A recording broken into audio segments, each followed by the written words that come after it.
فیصلہ ہی کر دیا جاتا ہے۔ یہ نہیں کہا جاتا کہ اب ایمان لاؤ تو چھوڑ دیے جاؤ گے۔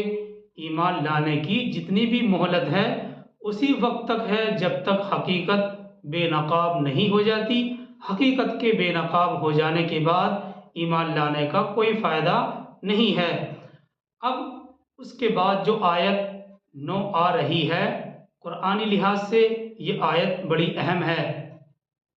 یہ جو آیت 9 آ رہی ہے یہ قرآنی لحاظ سے بڑی اہم ہے۔ پہلے ترجمہ اور تلاوت دیکھتے ہیں۔ اِنَّا نَحْنُ نَزَّلْنَا الذِّكْرَ وَإِنَّا لَهُ لَحَافِظُونَ، یہ سورہ ہجر کی آیت 9 ہے۔ اِنَّا نَحْنُ نَزَّلْنَا الذِّكْرَ وَإِنَّا لَهُ لَحَافِظُونَ، یقیناً ہم نے ہی یہ ذکر نازل کیا ہے اور بلا شبہ ہم ہی اس کی حفاظت کرنے والے ہیں۔ ذکر سے مراد جیسا کہ ابھی بتلایا گیا قرآن مجید ہے۔ یقیناً ہم نے ہی یہ ذکر نازل کیا ہے اور بلا شبہ ہم ہی اس کی حفاظت کرنے والے ہیں۔ یہ اللہ کی طرف سے ایک دعویٰ ہے اور یہ دعویٰ بغیر دلیل کے نہیں ہے۔ اس سے پہلے سورہ بقرہ وغیرہ میں ہم اس کی دلیل وضاحت کے ساتھ پڑھ چکے ہیں۔ یعنی کوئی بھی انسان اس قرآن کی ایک سورہ کی مثال نہیں بنا سکتا۔ دوسری دلیل، اس میں کوئی شخص کمی بیشی نہیں کر سکتا جیسے اور کتابوں میں ہوتا ہے۔ پہلی دلیل اور پہلا معجزہ، قرآن کی فصاحت اور بلاغت اور جامعیت کا کوئی مقابلہ نہیں کر سکتا۔ اس کو تو اہل علم ہی سمجھ سکتے ہیں۔ ایک مستقل فن ہے بلاغت۔ جو لوگ بلاغت سے تعلق رکھتے ہیں یا بلاغت کے فن کو جانتے ہیں وہ قرآن مجید کی جامعیت سے پوری طرح سے باخبر ہیں، تو اس کو تو اہل علم ہی سمجھ سکتے ہیں۔ دیکھیے ایک واقعہ ہے، امام قرطبی نے اس جگہ یعنی اس آیت کے تحت سند متصل کے ساتھ ایک تاریخی واقعہ مامون رشید کے دربار کا نقل کیا ہے۔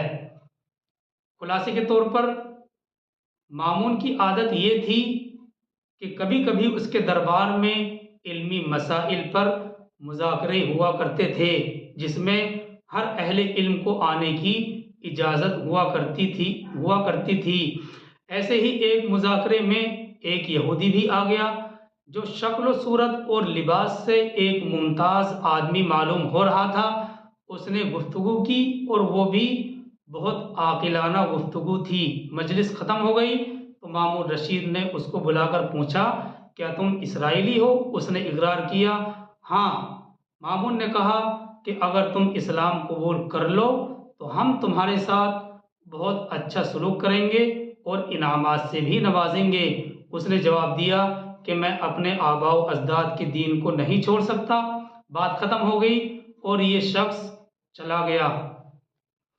جب 1 سال گزر گیا، 1 سال کے بعد پھر یہی شخص اسلام قبول کر کے آیا اور مذاکرے کی جو مجلس مقرر تھی اس میں اسلامیات کے موضوع پر اس نے نہایت عمدہ قسم کی تحقیقات پیش کی۔ مجلس ختم ہونے کے بعد مامون نے اس کو اپنے پاس بلایا اور کہا کیا تم وہی شخص نہیں ہو جو پچھلے سال آئے تھے؟ اس نے جواب دیا ہاں میں وہی شخص ہوں۔ مامون نے کہا اس وقت تم نے اسلام قبول کرنے سے انکار کر دیا تھا، پھر اب اسلام قبول کرنے کی کیا وجہ ہوئی اور کیا سبب ہوا؟ تب اس نے اپنا واقعہ بیان کیا کہ جیسے ہی میں یہاں سے لوٹا تھا تو میرے دل کے اندر موجودہ مذہب یعنی اسلام کی تحقیق کرنے کا ارادہ پیدا ہوا۔ دیکھیے میں ایک خطاط، رائٹر اور خوش نویس آدمی ہوں، کتابیں لکھ کر بیچتا ہوں تو اچھی قیمت میں فروخت ہو جاتی ہیں۔ میں نے جانچنے اور امتحان کے لیے توریت کے 3 نسخے کتابت کیے جن میں بہت سی جگہ اپنی طرف سے کمی بیشی کر دی، اور یہ نسخے لے کر میں کنیسہ پہنچ گیا تو یہودیوں نے بڑی رغبت سے ان کو خریدا، اور پھر اسی طرح انجیل کے میں نے 3 نسخے کمی بیشی کے ساتھ کتابت کیے۔ नसारा के इबादत खाने में ले गया, वहाँ भी ईसाइयों ने बड़ी कदर व मंजिलत के साथ ये नुस्खे मुझसे खरीदे। और फिर यही काम मैंने कुरान मजीद के साथ भी किया। उसके भी 3 नुस्खे उम्दा तरीके से किताबत किए, जिनमें अपनी तरफ से कुछ कमी बेशी भी की थी। उनको लेकर जब मैं फ़रोख्त करने के लिए निकला तो जिसके पास गया उसने देखा कि ये सही है भी या नहीं है। जब कमी बेशी नज़र आई तो उसने मुझे वापस कर दिया। इस खुद के वाक़ये से मैंने ये सबक हासिल किया, यानी वो खुद कहता है कि इस खुद के वाक़ये से मैंने ये सबक हासिल किया कि ये किताब महफूज है और अल्लाह सुब्हानहू व तआला ने ही उसकी हिफाजत की ज़िम्मेदारी ली हुई है, इसलिए मैंने इस्लाम कबूल कर लिया। देखिए, काजी याह्या इब्ने अक़सम इस वाक़ये के रावी हैं। काजी याह्या इब्ने अक़सम इस वाक़ये के रावी हैं। 159 हिजरी में उनकी विलादत हुई और मरकज़ी जो रिवायात थीं उनमें ये मामून रशीद के दरबारी थे और बहुत ज़हीन व फ़तीन आदमी थे। इस वाक़ये को हमने इसीलिए नकल किया है कि इब्ने हजर और अल्लामा ज़हाबी की राय के मुताबिक ये सिक़ा रावी हैं। काजी याह्या इब्ने अक़सम खुद कहते हैं, जो इस वाक़ये के रावी हैं, कि इत्तिफ़ाक़न उसी साल मुझे हज की तौफ़ीक़ हुई और वहाँ मेरी मुलाकात सुफ़ियान इब्ने उयैना से हुई और ये मक्के के मशहूर मुहद्दिस हैं और 198 हिजरी के आसपास इनकी वफ़ात हुई।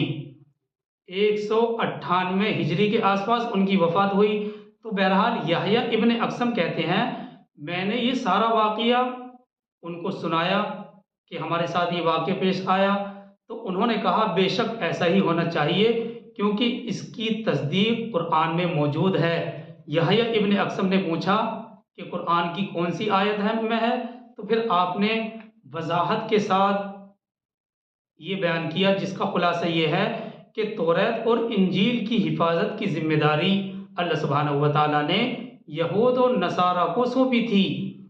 यही वजह हुई कि जब यहूद और नसारा ने हिफाजत का फरीज़ा नहीं अदा किया तो ये किताबें मुहर्रफ हो गईं, इनके अंदर तहरीफ हो गई बरखिलाफ कुरान के। उसके मुताबिक अल्लाह ताला ने ये फरमाया कि हमने ही इसको नाजिल किया है और हम ही इसकी हिफाजत करने वाले हैं। और इस बात को तो हम पारा नंबर 6 में भी पढ़ चुके हैं कि तौरात और इंजील की हिफाजत की जिम्मेदारी अल्लाह सुब्हानहू व तआला ने खुद नहीं ली, बल्कि यहूद व नसारा पर डाली थी। लेकिन यहूद व नसारा ने हिफाजत का फरीज़ा अंजाम नहीं दिया तो ये किताबें मुहर्रफ हो गईं, इन किताबों के अंदर तब्दीली हो गई बरखिलाफ कुरान के।